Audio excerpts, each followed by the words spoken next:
UNHCR, tengok sendiri. Beribu orang tiap-tiap hari datang untuk memohon kad UNHCR.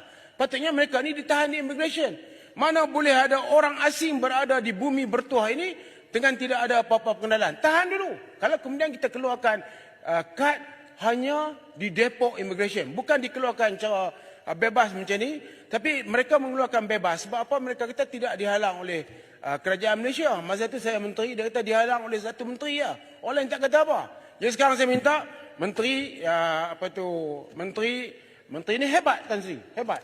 Tetapi malangnya sebab dia terlampau melibatkan diri dengan kes Menteri Besar Kedah, jadi dia jadi kurang hebat. Kalau tidak, kan semua dah jadi elok.